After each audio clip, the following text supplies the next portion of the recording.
What's up, guys? Welcome to another episode of Drawing the Defense. In today's video, we're going to be covering in detail how the Knicks structure their defensive priorities. And the New York Knicks currently rank third in defense in the NBA, which has been a pleasant surprise for a franchise struggling to turn the corner. Perhaps it shouldn't be a huge surprise considering Tom Thibodeau's resume, but nobody saw this roster as a playoff team or an elite defensive team heading into this season. Despite their excellent defensive rating, the Knicks are actually just above average in terms of defensive rebounding percentage, which surprised me. But that's a good lesson when analyzing any NBA defense, because we all know that defenses can't take away everything and they have to compromise in various areas. It's actually a better characterization of a defense to explain what it allows rather than to explain what it takes away from its opponents. And the New York Knicks are no exception. Their defense is best explained in terms of priorities rather than one specific scheme, because their schemes will change depending on the opponent, the players running an action, and even the actual spot on the court that they run that action. So it's not really sufficient to say that the Knicks play in drop coverage, or they hedge ball screens, or they switch everything, because they do a combination of these things in order to maximize their chances of getting a stop. For example, if we take a look at this play against the Miami Heat, we see an interior ball screen for Bam Adebayo, and Duncan Robinson is setting the screen. The Knicks hedge this action, and when Bam kicks it out, they flow into an empty corner pick and roll. This is an action that usually gets the better of defenses because it's so difficult to help on the roll man when there isn't a defender to rotate from the strong side corner. A lot of teams will get burned here by playing their big too high in order to disrupt the ball handler, and they'll give up a lob or a dunk. However, the Knicks choose to have Noel hang back to avoid any lob, while Reggie Bullock shrinks the floor from the weak side in order to slow down Robinson. In this play's case, the number one priority is to protect the rim, making sure on the interior ball screen that Bam can't get inside, and then on the second pick and roll, making sure he doesn't get a lob. The fact that Bullock stunts at Robinson means that Dragic is actually open for a split second, which indicates that in this particular possession, the Knicks are more willing to allow an open perimeter shot than they are to give up a dunk or layup.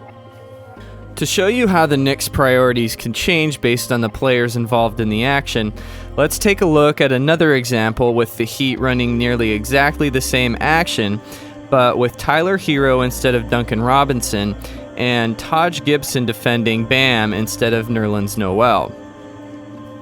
Since Taj Gibson has less length than Noel, the Knicks choose to defend the action entirely different than before, and Taj aggressively hedges the pick and roll, which in theory should leave the Knicks vulnerable to Bam rolling. However, two key things happen here.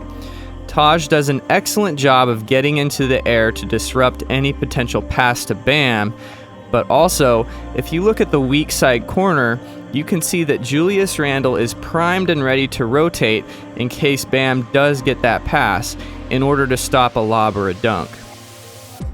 As mentioned before though, the defense can't take away everything, and the Heat do a great job of executing to get an open corner three. But Iguodala is not the most lethal shooter, and in this case he misses. Even if he had made the shot though, it's clear that Tom Thibodeau would prefer an open three rather than a dunk.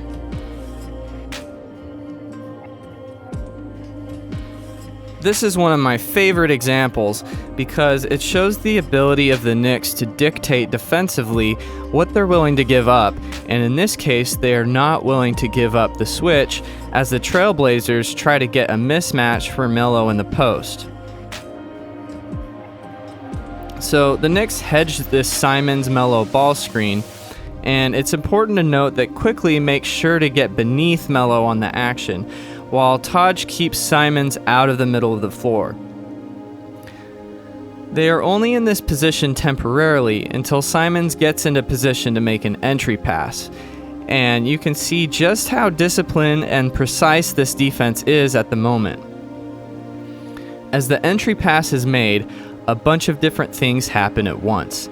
First, Obi Toppin rotates from the weak side to temporarily help on the Melo post-up, while Taj Gibson recovers back to Melo.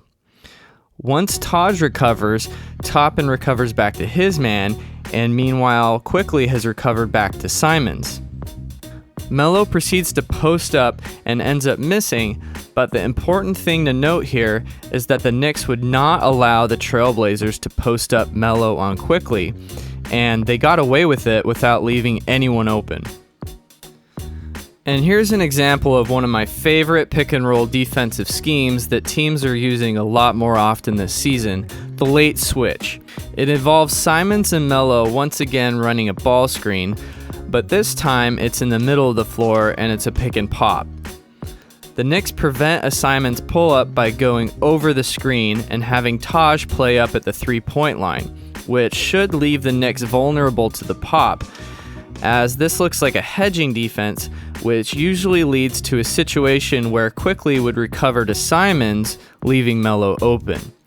But with the late switch, rather than running back to Simons, Quickly switches on to Melo, and the result is a stolen pocket pass. One moment the pocket's there, the next it isn't, and it's all due to the late switch.